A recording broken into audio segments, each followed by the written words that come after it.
Friend, this is Aman Verma and you are watching you believe you. तो यार, आज का ये वीडियो है इंटरनेशनल नर्स डे के ऊपर। और आज मैं उस लेडी के बारे में आपसे बात करने वाला हूँ जिन्होंने इस दुनिया की सारी लड़कियों को नर्स बनने के लिए प्रेरित किया। जिन्होंने इस दुनिया को बताया कि मेडिकल के क्षेत्र में लड़कों के साथ साथ लड़कियाँ भी कंधे से कंधा मिलाकर चल सकती हैं। और जिनकी वजह से, मैं लड़कों की बात कर रहा हूँ, जिनकी वजह से हमें पहली बार एक नर्स ने अपनी गोद में उठाया। जब हमने जन्म लिया तो हमें पहली बार एक नर्स ने अपनी गोद में उठाया, ना कि किसी डॉक्टर ने। But jokes apart, Florence Nightingale ने मेडिकल के क्षेत्र में अपना अकल्पनीय योगदान दिया था। और आज मैं उन्हीं की बायोग्राफी आपके लिए लेकर आया हूँ। और आज मैं बताऊंगा क्यों एक संपन्न परिवार में, एक अच्छे परिवार में पैदा होने के बावजूद क्यों उन्होंने नर्स बनने की ठानी, जबकि उस वक्त नर्स बनना बहुत कठिन नहीं था। लेकिन नर्स बनना कोई बहुत बड़ी चीज़ नहीं थी और नर्सों की स्थिति उतनी अच्छी भी नहीं थी। तो फिर क्यों उन्होंने ये फैसला लिया और साथ ही उसके बाद कैसे उन्हें the lady with the lamp का टाइटल मिला, ये सब बातें हम इस वीडियो में जानेंगे। तो वीडियो शुरू करते हैं। Florence Nightingale, the lady with the lamp. एक अद्भुत और अनोखा जीवन जीने वाली फ्लोरेंस नाइटिंगेल का जन्म इटली के फ्लोरेंस नगर में हुआ था।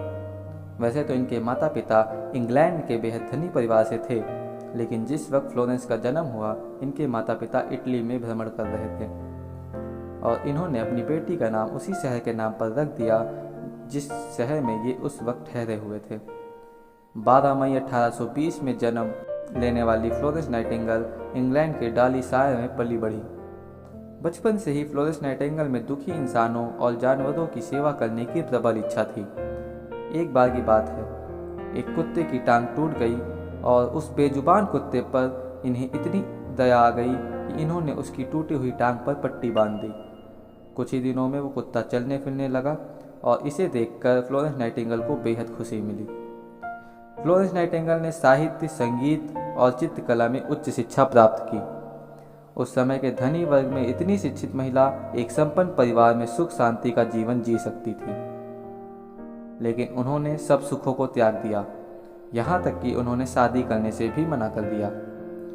सन 1840 ईस्वी में इंग्लैंड में एक बहुत भयंकर अकाल पड़ा और उस अकाल में मरीजों की स्थिति को देखकर फ्लोरेंस नाइटिंगेल ने अपने दोस्त डॉक्टर फाउलर से नर्स बनने की इच्छा प्रकट की, जिसको सुनकर सभी समाज वालों ने इनका विरोध किया और इनकी माता पिता ने भी इनका साथ नहीं दिया। इनके माता पिता को ये डर था कहीं उनकी बेटी किसी डॉक्टर के साथ भाग न जाए। और साथ ही साथ उस वक्त अस्पतालों की स्थिति बड़ी दयनीय थी। वे बहुत घुटन भरे, गंदे व साधन विहीन थे, यहाँ तक कि प्रशिक्षित नर्सें भी नहीं होती थीं। लेकिन फ्लोरेंस नाइटिंगेल अपने हौसलों की पक्की थी। लंदन से वे जर्मनी के नगर केसरजोल चली आईं और वहाँ 6 महीने तक नर्सिंग विद्या का प्रशिक्षण प्राप्त किया। वहाँ से वे सीधे फ्रांस चली गईं और फ्रांस के अस्पतालों में रहकर उन्होंने नर्सिंग का नवीन ज्ञान प्राप्त किया।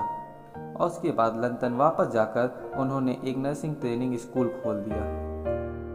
लेकिन फिर आया उनके जीवन का सबसे अहम पड़ाव। सन 1854 में इंग्लैंड, फ्रांस और टर्की से रूस की घमासान लड़ाई हुई, जिसे पूरी दुनिया में क्रीमियम युद्ध के नाम से जाना जाता है। उस युद्ध के समय लंदन के एक समाचार पत्र में घायलों की दुर्दशा पर दिल दहला देने वाला एक लेख छपा, जिसे पढ़कर नाइटिंगेल रो पड़ी और वे अपने स्कूल की सभी छात्राओं को साथ लेकर टर्की के अस्पताल पहुंच गए। उनका वहां पहुंचना डॉक्टरों को अच्छा नहीं लगा। उन्हें एक औरत का अपने काम में दखल देना बिल्कुल नहीं भाया, लेकिन इन सब की परवाह न करते हुए फ्लोरेंस नाइटिंगेल ने अपने साथियों की सहायता से घायलों के कपड़े बदले, गंदे कपड़ों को धोया और सहानुभूति के साथ उनकी मरहम पट्टी भी की। भोजन एवं दवाओं का भी प्रबंध किया। लगभग 2 वर्षों तक युद्ध चला और इस युद्ध के बीच में अस्पतालों का सारा प्रबंध फ्लोरेंस नाइटिंगेल के हाथ में ही रहा। घायलों की उन्होंने लगन से सेवा की, अस्पतालों की सफाई की ओर भी उन्होंने विशेष ध्यान दिया और साथ ही मरीजों को पौष्टिक आहार भी उपलब्ध कराया। और क्योंकि वहाँ के सारे मरीज बिल्कुल अकेले थे, वे अपने घर से दूर थे, तो इसलिए फ्लोरेंस नाइटिंगेल रात में भी लैंप लेकर उन घायलों को देखने जाया करती थी, जिसकी वजह से घायलों का आधा दुख अपने आप ही दूर हो जाता था।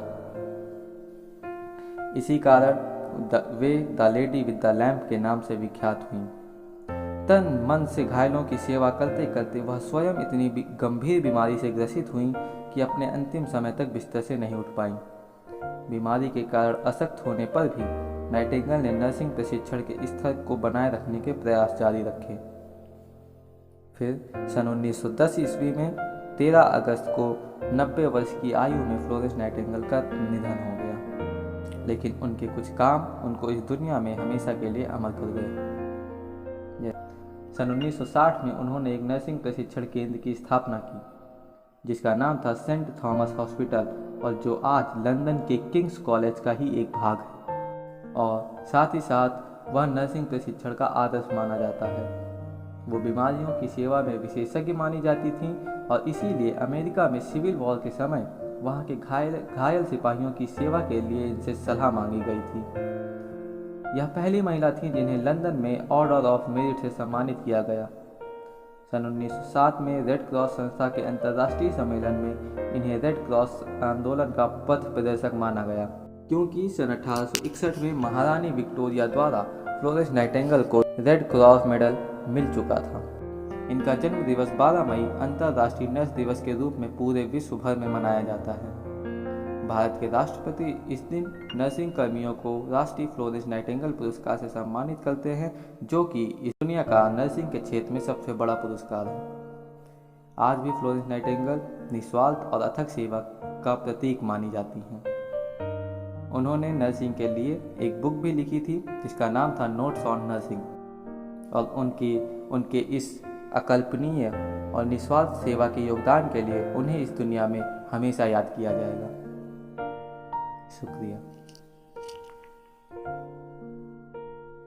तो यार ये थी story the lady with the lamp की, मीन्स द फ्लोरेंस नाइटिंगेल की, और उम्मीद करता हूँ कि इस कहानी में से आपने जरूर कुछ ना कुछ सीखा होगा। इनकी बायोग्राफी जरूर आपको कुछ ना कुछ सीख देके जाएगी और आप भी अब लोगों की मदद करेंगे, मेरी भी मदद करेंगे। और मेरी मदद आप कैसे कर सकते हो?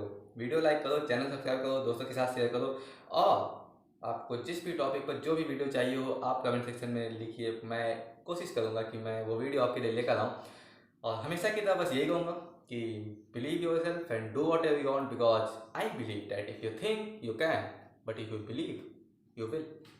Okay, bye bye, thank you.